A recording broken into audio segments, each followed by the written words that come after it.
Assalamualaikum warahmatullahi wabarakatuh. Perkenalkan, nama saya Muhammad Yoga Alfiansyah dengan nomor NIM 24110503063 dari Rombeli. Nah, video ini saya buat untuk memenuhi tugas UTS perkuliahan mata kuliah bimbingan dan konseling yang diampu oleh Dr. Randa Sri Sami Asih MKes. Nah, di video ini saya akan membahas sedikit banyak tentang permasalahan-permasalahan tentang bimbingan dan konseling yang terjadi di sekolah dasar, yang terutama permasalahan yang terkait dengan guru kelas. Nah, bimbingan dan konseling atau BK punya peran penting di sekolah karena anak tidak hanya butuh ilmu pengetahuan saja, tetapi juga butuh bimbingan agar bisa tumbuh menjadi pribadi yang baik, mandiri, mampu menghadapi berbagai tantangan. Nah, melalui BK, siswa dibantu untuk mengenal diri sendiri, memahami potensinya, serta belajar menyelesaikan masalah yang dihadapi. Nah, secara sederhana, bimbingan adalah proses membantu siswa agar lebih mengenal dan mengarahkan dirinya, sedangkan konseling adalah kegiatan tatap muka antara guru atau konselor dengan siswa untuk membicarakan dan mencari solusi atas masalah pribadi atau belajar yang sedang dialami. Nah, perbedaannya, bimbingan sifatnya lebih umum dan bersifat pencegahan agar siswa tidak sampai mengalami masalah. Nah, sedangkan konseling lebih mendalami dan fokus untuk mengatasi masalah yang sudah terjadi. Nah, meskipun begitu, keduanya sama-sama bertujuan membantu siswa agar berkembang secara optimal, bahagia, dan seimbang secara emosional maupun sosial.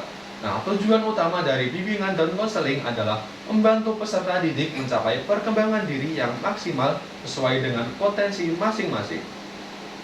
Fungsi BK sendiri ada beberapa, seperti membantu siswa memahami dirinya, mencegah timbulnya masalah, membantu memecahkan masalah dan yang muncul, serta mengembangkan potensi positif yang sudah dimiliki siswa. Nah, BK tidak hanya fokus pada siswa yang bermasalah, tapi juga pada semua siswa agar mereka bisa berkembang secara utuh. Nah, orientasi BK lebih menekankan pada pengembangan diri dan pembentukan karakter, bukan sekedar tempat untuk curhat ataupun penyelesaian masalah. Nah, dalam pelaksanaannya, BK memiliki beberapa asas penting seperti asas kerahasiaan, kesuksesan, keterbukaan, kemandirian, dan kegiatan aktif. Nah, artinya segala hal yang dibicarakan dalam layanan BK harus dijaga kerahasiaannya. Siswa tidak boleh dipaksa dan guru harus membantu agar siswa bisa mandiri dalam mengambil keputusan. Prinsip dasar BK adalah menghormati keunikan tiap individu dan siap berorientasi pada pengembangan potensi positif. Dari segi landasan, BK berdiri di atas landasan filosofis, artinya bahwa setiap anak itu unik dan berhak berkembang. Lalu landasan psikologis berdasarkan teori kepribadian dan perkembangan manusia, serta pedagogis karena BK adalah bagian dari proses pendidikan itu sendiri. Kedudukan BK di sekolah sejajar dengan kegiatan belajar mengajar lainnya karena BK membantu mencapai tujuan pendidikan secara menyeluruh, mencakup aspek akademik, sosial, emosional. Dalam pendidikan formal, BK mencakup 3 bidang utama, yaitu bidang akademik, bidang sosial budaya, dan bidang karir. Nah, guru dan konselor sebenarnya memiliki peran yang saling melengkapi.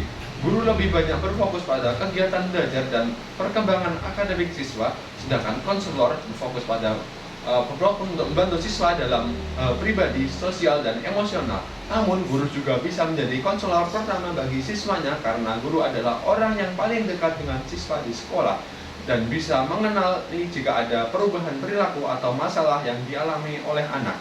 Nah, oleh karena itu, guru dan konselor perlu bekerja sama agar mendapatkan dukungan yang menyeluruh baik dalam belajar maupun perkembangan pribadinya. Nah, di era pendidikan abad 21, baik guru maupun konselor perlu memiliki karakter yang kompeten yang sesuai dengan tuntutan zaman. Nah, seorang pendidik harus empatik, sabar, terbuka, jujur, dan mampu berkomunikasi dengan baik dan bisa menyesuaikan diri dengan perkembangan teknologi. Selain itu, guru juga harus berpikir kritis, kreatif, dan mampu menciptakan suasana belajar yang nyaman.